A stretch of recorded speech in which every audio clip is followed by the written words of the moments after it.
మీరు విపరీతంగా బాధపడ్డ సంఘటనలు ఏమన్నా ఉన్నాయా? ఇంకా ఏదైనా అవమానాలు కావచ్చు, లేకపోతే ఇండస్ట్రీ ఎనీథింగ్, వ్యక్తిగతంగా కావచ్చు.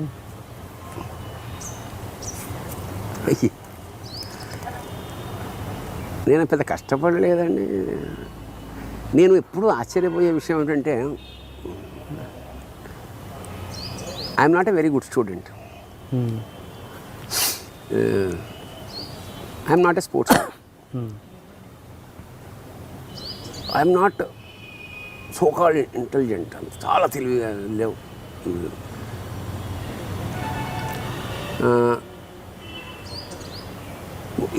ఈ ఇంటర్మీడియట్ చదువుతున్నప్పుడు అందరూ ప్యాంట్లు వేసుకుంటుంటే నేను నిక్కరేసుకు వెళ్ళిన నాకు తెలియక. అంత కొంచెం ఒక ఇన్నోసెంట్ అనడానికి లేదు. అది దాన్ని ఏమంటారంటే అది ఇవన్నీ మరి అటువైపేమో గుండాముండాలతో తిరుగుతున్నాము, ఇక్కడేమో నేను నిక్కరేసుకెళ్తే నా పక్కన వాడు పిన్నుతో కూర్చాడు. నేను ఐ డింట్ కంప్లైంట్, ఊర్చుకున్న బాధని. అవసరమా? ఆ మిక్స్డ్ అంటే నేను ఎప్పుడు అనుకుంటా నాకు అర్హమైన దానికన్నా ఎక్కువ ఇచ్చేవి ఒకటి భగవంతుడితో ఇంటరాక్షన్.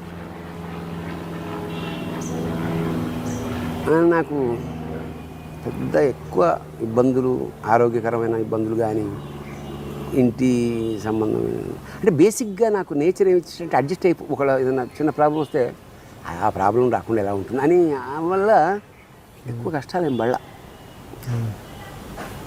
సుఖాలు ఎక్కువ వద్దనుకున్నాను. ఎక్కడో ఖచ్చితంగా ఇంత జీవితంలో ఎక్కడో మనసు చిక్కుమనిపించే సంఘటన ఏదో ఉంటుందిగా, ఖచ్చితంగా ఉంటుంది.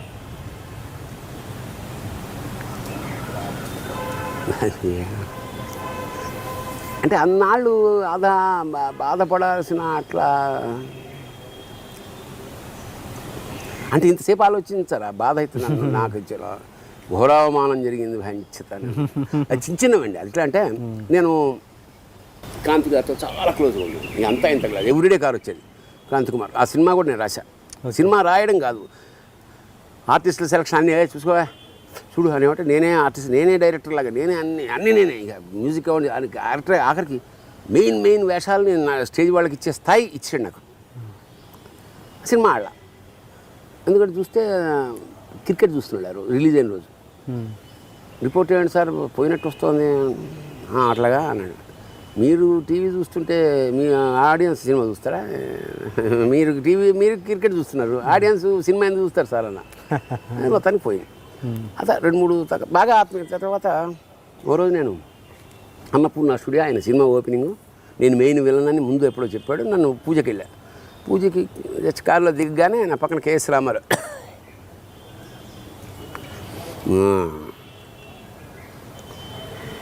మరి అదేంటి ఏమా భరణి ఏంటి? అదే సార్ ఓపెనింగ్ కదా. నేను మెయిన్, ఆయన అడగలేను, నేను మెయిన్ విలన్ సార్. ఆయన భరణి ఒక్క నిమిషం ఏం లేదమ్మా, if you don't main villain ఎవరో నాకు తెలుసు, you are not in the film. మరి నువ్వు లోపలికి వస్తే ఇంటర్వ్యూ ఇబ్బంది పడతావేమో అన్నాడు. ఏమో ఆయన లోపలికి వచ్చి ఆ పూజ దగ్గర మాత్రం కొబ్బరికాయ కొట్టేసి వచ్చి ఇంకా కలవలే. చాలా మానసికమైన క్షోభపడ్డ సంఘటన మాత్రం ఉంటుంది. ఏమిటంటే అప్పుడెప్పుడు వస్తున్నప్పుడు ఒకే డేటు నారీ నడుమ మురారి, అదే డేటు హిందీ శివ, అదే డేటు అశ్విని దత్ గారి జగదేవి కూడా. ఒకే రోజు ముగ్గురు కావాల్సి వచ్చింది. ఒకరు హైదరాబాద్, ఒకరు లలిత్ మహల్ ప్యాలెస్ బెంగళూరు, ఒకరు చెన్నై. డేట్ చూసేవాడు ఎవరు లేడు నాకు. పిల్లలు లేదు, కొత్త. నాకు 1 వీక్ నుంచి వాళ్ళ ఫోన్లు, వీళ్ళు ఫోన్లు, వాళ్ళ ఫోన్లు. ఎట్లుంటుంది? కొత్త, ముగ్గురు పెద్దవాళ్ళు. హిందీ శివ, రాఘవేంద్రరావు, అశ్విని దత్, బాలకృష్ణ మురారి. అసలు మామూలు మనిషి కాదు. అది ఒక విధమైన నాకు మెల్లిగా రాత్రి పడుకుంటే నిద్ర పట్టింది కాదు. ఇప్పుడు అన్ని కమిట్ అయినాయి, అన్ని క్లైమాక్స్లో ఉన్నాయి. ఇలా తీసేయడానికి లేదు. నేను కమిట్ కాకపోతే ఒకళ్ళ దగ్గరికి వెళ్తే ఒకటి కోపం వస్తుంది. ఇండస్ట్రీలో ఉంచుతారా నన్ను, మెరికి పారేస్తారు తెలియదుగా. రోజు నిద్ర పట్టేది మావిడ టెన్షన్ పడేది. ఏంటి మానేయండి సినిమా నానేది. నెక్స్ట్ ఉంది ఈ పరిస్థితి, సమస్య ఎట్లా, ఇంకా జ్వరం 104 అట్లా ఇంకా ఎల్లుండి బయలుదేరాలి. నాకు ఒకవేళ దుఃఖం వచ్చేస్తుంది.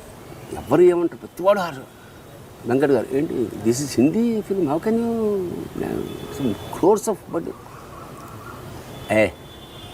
డేట్ నాదైనప్పుడు నా కాంపౌండ్లో ఉత్స కూడా పోసుకోవాలి తెలుసుగా నీకు మురారి. నీ రాఘవేంద్రరావు దగ్గరికి నాకు బాగా ఆత్మీయుడు, ఎన్నోసార్లు ఆయన తోడు కూర్చోవడం ప్రతి సినిమా. అదే ఫస్ట్ సినిమా. గురుగారు ఇట్లా అన్న, ఏంటమ్మా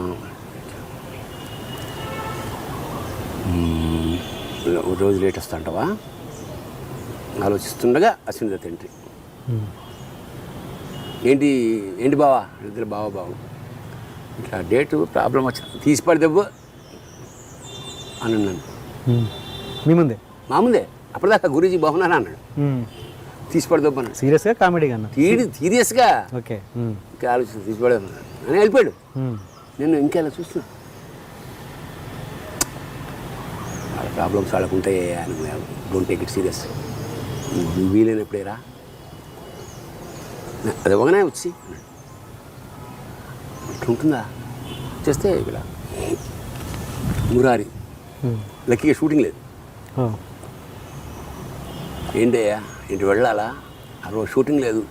అయితే ఆ డేట్ నాది, డిస్కషన్ పెట్టుకుందాం అనుకున్నాను నీతోటి. ఇప్పుడు చదివేస్తావా? ఎవరు? మురారి. అంటే ఇప్పుడు కూడా ఇవ్వరా సార్ డేట్ కూడా మీద ఇవ్వనంటే ఏం మీకు ఇవ్వనంటే చేసేది ఏం చేస్తారు. కట్ చేస్తే నేను సో ఫైనల్ సినిమా ఎక్కడికి వెళ్ళి ఫస్ట్ శివ హిందీ. అదే శివాకి వెళ్ళారు. అతనికి తెలుసు ఈ డైలమా.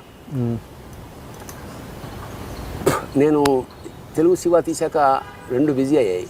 ఒకటి స్టడీ క్యాము, 2 భరణి అన్నాడు. రాత్రి దాకా 9 దాకా షూటింగ్ చేసి హిందీ. అప్పుడు బస్సు ఎక్కి పొద్దున్న బెంగళూరు వెళ్ళి లలిత్ మహల్ ప్యాలెస్ మధ్యాహ్నం చేరుకున్నాం. 104.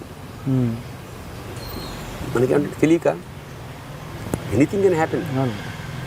బీపీ షూట్ అయిపోవచ్చు, హార్ట్ అటాక్ రావచ్చు. ఈ ఆర్టిస్టులు తొందరగా పోతారు అనే మొన్న లిస్టు ఇదో కారణం. ఏంటి తెలీదు, డేట్ ఎవడదనుకున్నావు లేపేస్తా. మీరు ఒక్క డేట్ ఎట్లా ఇచ్చారు ముగ్గురికి?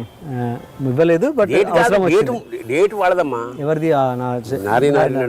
వీళ్ళకి అవసరం వచ్చింది. వీళ్ళకి అవసరం, అదే రోజు వాళ్ళకి అవసరం. ఓకే. అప్పుడు యూ కెన్ ఎస్కేప్ కదా, వాళ్ళకి ఇచ్చానండి అట్లా లేదు కదా అంటున్నా. వాళ్ళు ఎట్లా పెద్ద వాళ్ళ సంగతి ఏమిటంటే వాళ్ళు ఈ డేట్ కాదు అట్లా అడగరు. అవునే కాదు, ఇప్పుడు అక్కడ శ్రీదేవి ఇస్తావా లేదు, ఇక్కడ ఎవడు నీకు ప్రతివాడికి వాడేవాళ్ళ గొప్ప. టీవీ అందుకనే టీవీ సీరియల్ నేను చెప్పడానికి ఇదో టీవీ సీరియల్ మనం టీవీ ప్రోగ్రామ్ ఒప్పుకున్నాం అనుకోండి. టీవీ ప్రోగ్రామ్ ఒప్పుకున్నావా, పెట్టవా షాటు టీవీ అంటే అసలు అది ఒక మీడియం కాదని తీసి అవతల పడేస్తారు.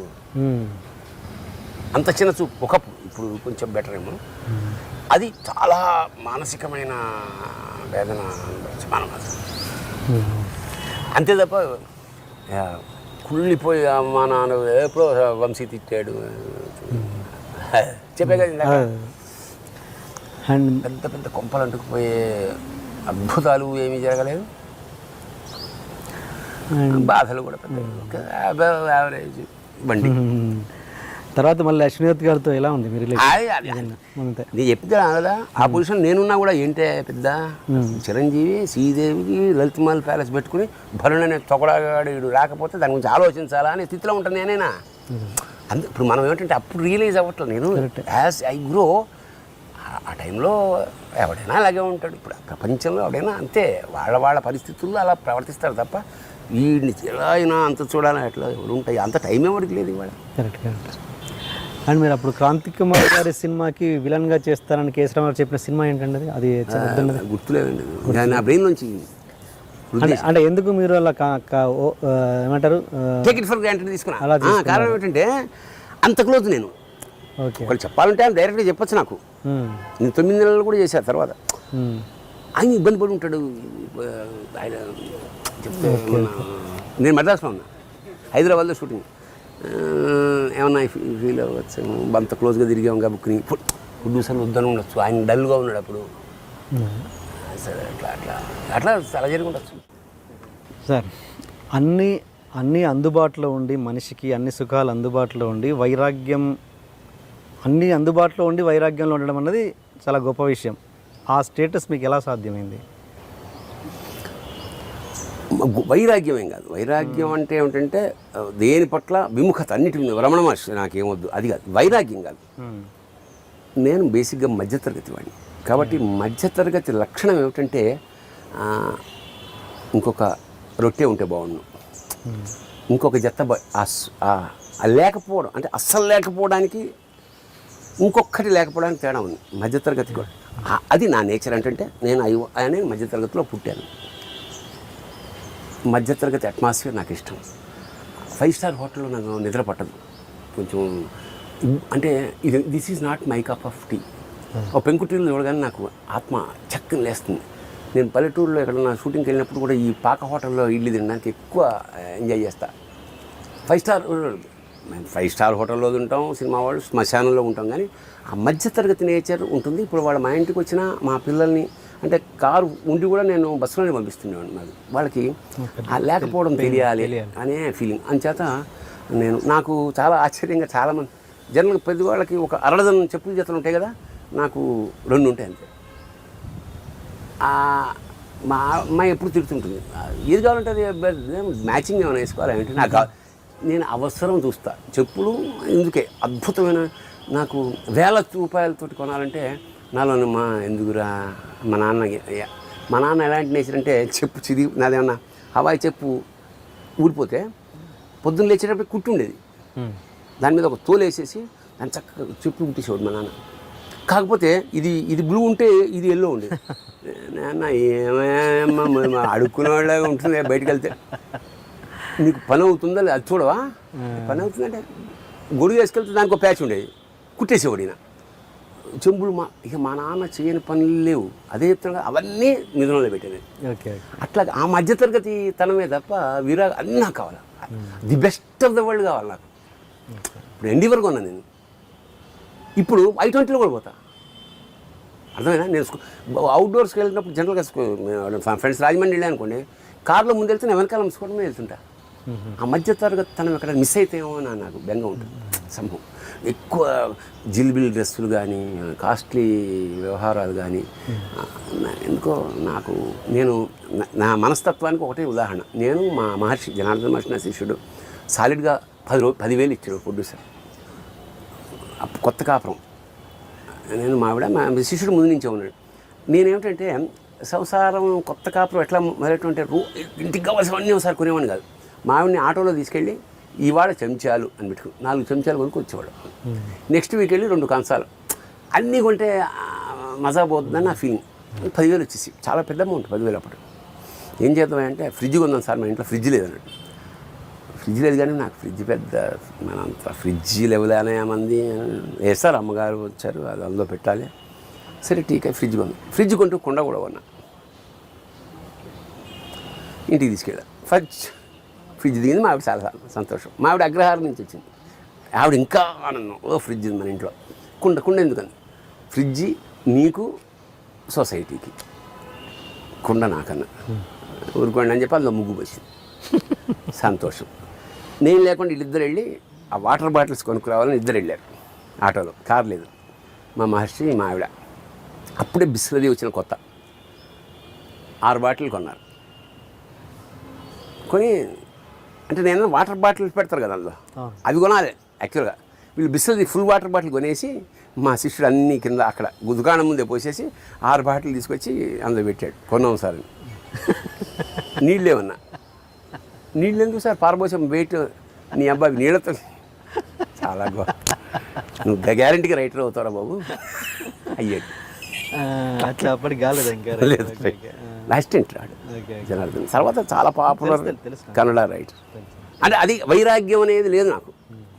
చాలామంది ఏమనుకుంటారంటే శివతత్వాలు రాస్తున్నాడు కాబట్టి ఇంకా అన్నం తినకుండా ఇలా అలాగే అదేం కాదు, నేను అన్నీ ఎంజాయ్